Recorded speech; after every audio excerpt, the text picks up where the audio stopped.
I put out a call to people who might be musically inclined just to find out whether they wanted to collaborate on creating an original piece of music that really expressed that feeling of potential. I know there are lots of students and faculty that have musical talents and that do all kinds of creative things on the side, and I've always been curious to see that whole group together and see what would come out of it. I think we all got an email from Lucille saying, we think it'd be keen to get a bunch of musicians on campus together and do a bit of a soundtrack for a promotional video, and who's in? And so, the stupider among us put up our hands, said, how long could this take?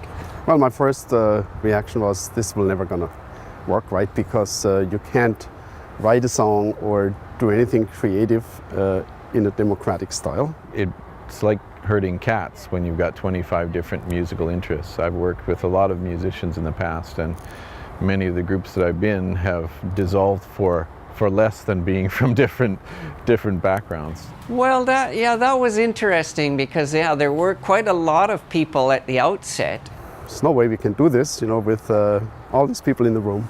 I mean, imagine a committee of musicians, and then imagine a committee of academics, and then imagine combining the two into one super committee. And you have academic musicians, making decisions collectively.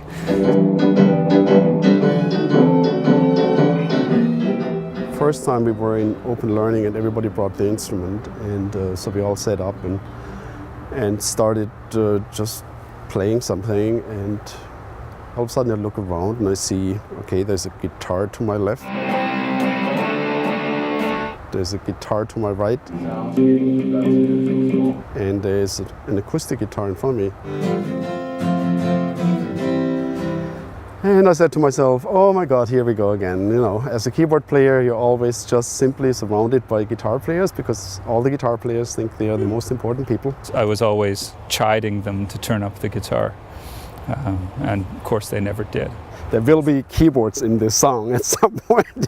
So. For a while there, we didn't think it was going to come together. And at first it was just jamming.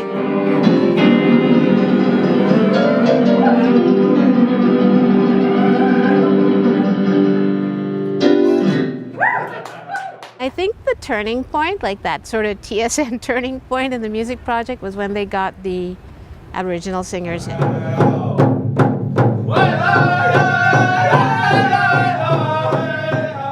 That was like the magic moment.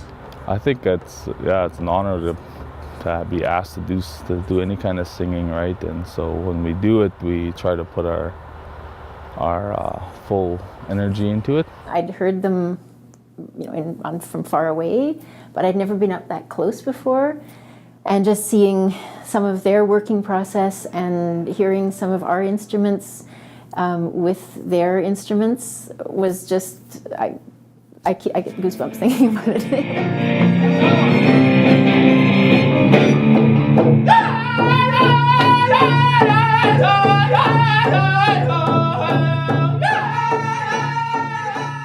So I'm like, I can't believe I'm doing this. What can our instruments do? What kind of sounds and noises can they produce? Everybody just makes some noises on their instrument that were not necessarily harmonically structured or anything. That moment where we all started playing, it sounded like very chaotic, but there was some strange order in the chaos.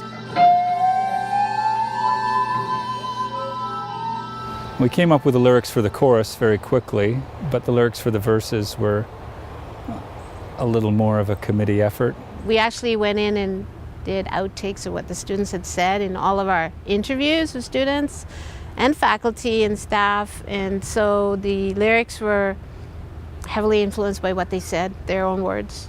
There are bumps on the road, but we will see this through, and in the end we'll have hopefully a song. My favorite part was when we finally went into the recording studio.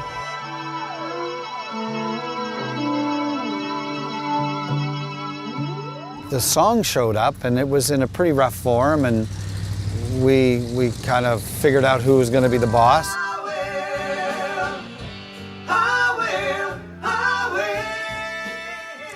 I was lucky enough to know Uli Sheck because he is the keyboard player for Shattered Blue, and he was the one that contacted me and asked me to be involved in it, and I was more than happy to be involved. In the end, we were able to pull a whole bunch of different diverse pieces of what TRU is into the music. I've always wanted to go into a studio, and having been in there now, I just know I need to get back in there.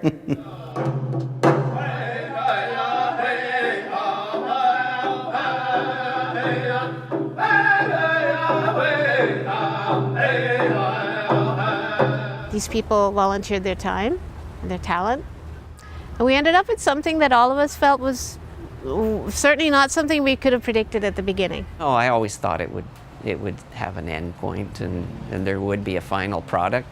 I had no idea what it would look like. Just the opportunity to work with a bunch of people who were plucked almost at random, you know, from various other places and thrown together because they have this weird thing in common, that, you know, we're all trying to recapture a musical youth that we never had. Most of us never had. Just have the acknowledgement of the, you know, other musicians there and seeing how we do things, and it's not just, you know, it's not just hitting a drum and you know, making up words and stuff. It had a long history behind it too. I really hope it happens a lot, that people from across disciplines get together and create things. I think that's as good as it gets. Can we do it again? That's what we want to celebrate, is to give people an incentive to go and discover what collective confidence means to them and to go collaborate.